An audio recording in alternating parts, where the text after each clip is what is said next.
Welcome to Big Homeopathy. I'm your host, Sarah Thompson. Hi, welcome to Big Homeopathy. I'm your host, Sarah Thompson, the Big Homeopath. This week on Dangerous YouTubes, we have personal transformational exploration. And why is it Dangerous YouTube Week? Because I got my first troll who posted that I should take down my channel before somebody gets hurt. And I'm wondering if maybe he was just a little confused about that Johns Hopkins study that came out a few years ago showing that iatrogenic disease and medical errors were the third leading cause of death in the US. Maybe he thought they were talking about homeopathy, didn't realize homeopathy wasn't part of that study. But I did not pass that along. I'm going to digress for a minute, because this brings me into the territory of vulnerability and authenticity, which is something I've been exploring this week. Those words are on the verge of losing their privileges in my vocabulary because of overuse and borderline cultishness socially, but there's a reason that that happens. There's a reason that a concept will become sort of beaten to death in the culture. And, you know, the great wheel of yin and yang is dynamic. Homeostasis is perhaps an unfortunate word because balance is not static.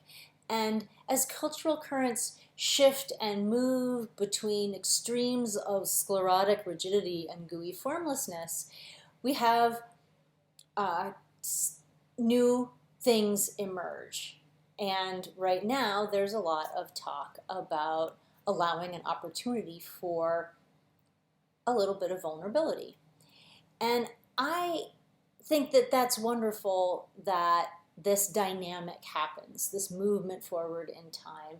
It's gloriously messy and absolutely essential to have that flow. I spent a lot of my life armored against the idea that I could achieve ease and adaptability while being vulnerable, while being wholly myself with people. And as I oscillate between being too comfortable and too uncomfortable in this effort to find a harmonic expression of my highest self, I have found that I need to explore what those concepts mean. Because if that phrasing that I just used sounded jargony, there's a reason. Jargon can be a way of avoiding really thinking about something. And it's a big idea. And what it means to me is that in order to serve people in the way that I'm meant to, I need to be able to give them my whole, full presence and attention. And doing that requires humility. But humility is not the suppression of the ego. It's honoring and acknowledging the hard work that the ego does in a world that sometimes feels unfriendly. And then gently asking it to part the curtain so that we can see around it. Suppression is not a good thing. We know in homeopathy that mental suppression often precedes physical symptoms, and certainly physical suppression has a price down the line mentally. So we want to be human. Authenticity means also different from vulnerability. I think authenticity to me is showing up and really being present, but not being a naked mess. And so I have to cultivate the right amount of softness to connect and the critical amount of structure to support. To quote Tolkien, because we don't ever go long without Tolkien, "The quest hangs on the edge of a knife. Stray but a little and it will fall to the ruin of us all. Yet hope remains while the company is true." So what does that mean? Well, the quest, the objective, is the dynamic balance that I'm seeking in my life, that others are seeking in their lives. The process is this drunken stagger from precipice to precipice without falling off. And the company is me. I'm the one that has to remain true to myself. So the reason this brings me back to my dangerous YouTubes is because of my reaction when I got this post new comment on your YouTube channel, and the excitement of that, which then turned into shame and anger and frustration at the content of this comment. But what that means, if I'm attracting that kind of attention, is that I am in the arena, which is from an old Teddy Roosevelt quote, but I heard it first from Tim Ferriss and then more recently from Brene Brown, that involves the idea that it's not the folks in the peanut gallery that aren't taking the risks that matter. Their opinions don't matter. If you're in the arena, you're going to get bloody and it's going to hurt sometimes, and it means you're doing something. So if you're getting bloodied, you're probably in the arena.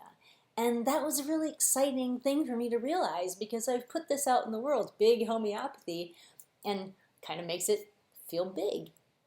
So, I am so blessed to have a calling where I can use my native ability to hold in the air all the spinning plates of these apparently contradictory ideas, and balance all of them while I am just observing and taking in information. And so when I got this comment, I had immediately told myself a story about who this guy was and what all his problems are and why he was wrong and how I was right and what I should say. And then I stepped back from that, and I felt the physical sensations in my body, and I said, okay, you're telling yourself this story. You're feeling the heat rise into your face, feeling that knot in your solar plexus. I see you, pain. Thank you for bringing me into the present moment. And I kindly, generously, and with a full heart bowed to the person on the other side of the comments and deleted them. Okay, so it wasn't that kind and generous. Maybe I deleted them first and it took me a little time. Not perfect. But the point is that it's been years of work to hone that. But in the clutch, I finally had the tool. In a moment when I needed it, it was there. And I know that homeopathy's been the vector that got me to that point. That every remedy has instigated an urge to expression that was previously inaccessible. And then I have sought the midwives to integrate that into the harmonious whole of me. I love the way homeopathy is associated with water, because I love the image of water as a mirror. And homeopathy means similar suffering, and what you see in a mirror is the similar. And if the water is very smooth, it's very, very similar and easy to discern. But if the water's really rough, it can be very hard to know what is the image that's there trying to come forward. And people come to me in their stormy sea of suffering, and I need to be unprejudiced in order to see what's really there. And being unprejudiced doesn't mean magically being without ego. It means recognizing what comes up, acknowledging it, and stepping around it in order to be present. And I'm so grateful that I have found a field that demands of me that I cultivate the level of vulnerability to connect and the level of structure to support and to be a conduit for the transformative healing that people are looking for. That is so big. It's big homeopathy, and it's going to be huge. I'll see you next week.